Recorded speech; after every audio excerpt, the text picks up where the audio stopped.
I've really had to undo the conditioning of my athletic brain because the athletic brain, you learn to override the pain. You learn to shut out the noise. And if you do it at a high level, you learn to listen to a coach. And if we take that example and we apply it to the world today, there's so many women that I see that are living lives that are creating more pain. And they're listening to voices that society has set up, like you should do this, not that. And in that, we have completely lost ourselves. And so I resonate. When you said you were an athlete, I was like, oh yeah, you have that athlete brain. And that is a tough one because we trained it to not listen. And so I'm curious your thoughts on that. And I also want to add a second part to that question, which is we live in a patriarchal society. Do you think that women have not been given the freedom? I know we're free, but have we not really been given the emotional freedom to express our own unique selves in this society? Well, so much I want to say about that second one, but I'll double click on the first one because it is very much a part of my story. And I see it in the lives of so many women that I serve,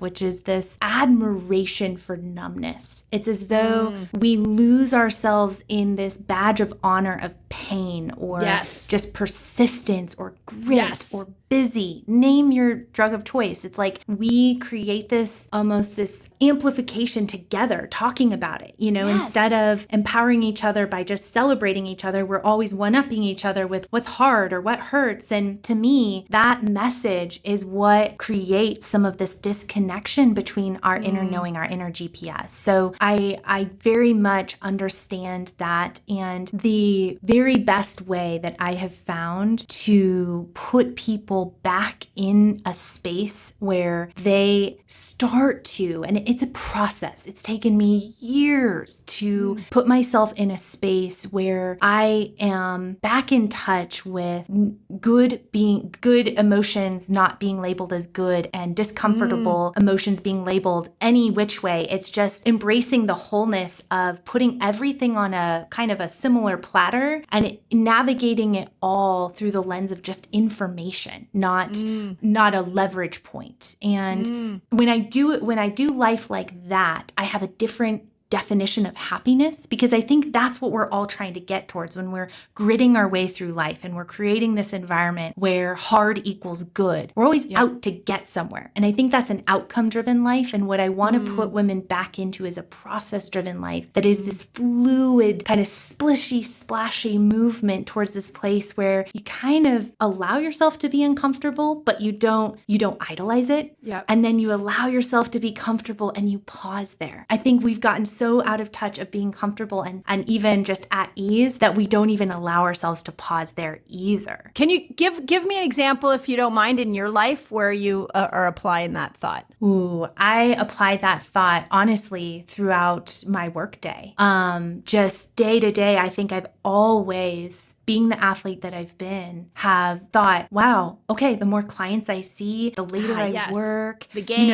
The game. Yeah, I'm going to win this game. Watch me. Yeah. And I remember actually just one time working with my coach and mentor, just literally dissolving when she said, well, Ellie, what do you do with space? What is a day off? What does a week off look like? I didn't have the words to describe because that was so scary, because comfort meant weakness. And, pleasure meant some sort of inadequacy. Like, shouldn't I be working harder? Can I receive that? And so in this space that I'm creating and trying to nurture in the clients I see and in my own life is this space where you can fluidly tap into a multitude of emotions and not create an environment where one is necessarily better. It's all information guiding you on your path. And what I think we're falling prey to, you mentioned the patriarchal piece, and is that debilitating to us? I think what has happened, and I thought about this a lot, I see it in practice, I study it a lot. I'm actually getting my PhD right now in behavior design. So I'm really studying humans, awesome. Like, animals in the wild. It's so fun. We are very much animals in the wild. Oh, we are. Yeah. And what I think about is the fact that a lot of our systems for success and kind of modern day success are set up around structure. And structure is a very masculine concept. Yes. But the power that we have the capacity to tap into requires both those feminine qualities of fluidity that I just referenced and the masculine structure to hold in that power. Yes. So I like to describe this beautiful polarity between masculine and feminine like a fishbowl with water in it. You've got to have that structure piece, but it doesn't have to be a cement block like we've been taught it has to. That's what's suffocating. It can be thin glass. And then within it is the feminine fluidity that holds life and energy, but it's got to be contained by those masculine structures. So when I'm building out, I like to call myself a lifestyle architect where I really help women architect their lives and architect their days. I notice when somebody is talking to me about the architecture of their day and they're bringing in blocks of cement and then they're going to do this at this time and then they're going to do this at this time. And if they feel this, they just take this. That is a very kind of a masculine, overly predominant masculine way of approaching it. And I back them up and I say, whoa, what would it look like if you gave yourself, I don't know, the option to feel your way into what sounded good to drink for tea instead of just telling yourself ashwagandha tea at 10:30 a.m. is what I need to drink. This was exactly what Fast Like a Girl, the book I just launched into the world, was all about, was taking something that was allowing both men and women to succeed at health, something that became so popular as intermittent fasting, and give it that fluidity. And it's been really fun to watch women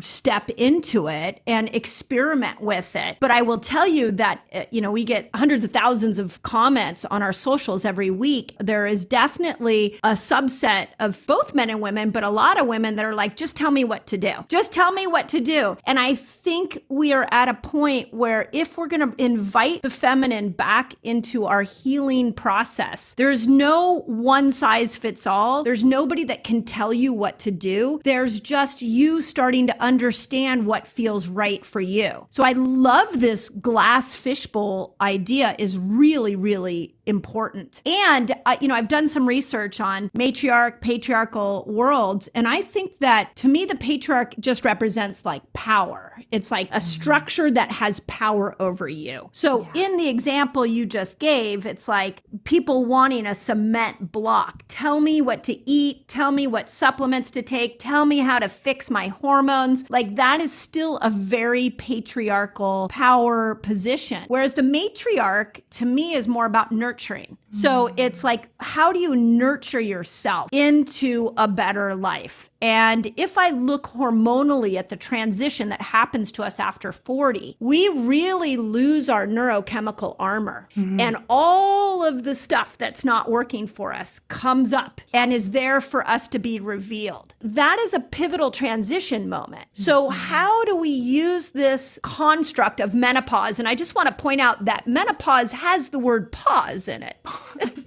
It's there for a reason. It's there for a reason. Yeah. So if you had a stadium full of 60,000 women in that hormonal transition where that neurochemical armor is coming off, and you could inspire them and give them some ideas on how to transition through that in their own unique brilliance, what would you say? Oh, I know exactly what I would say. But first I'd grab the biggest megaphone I had possible.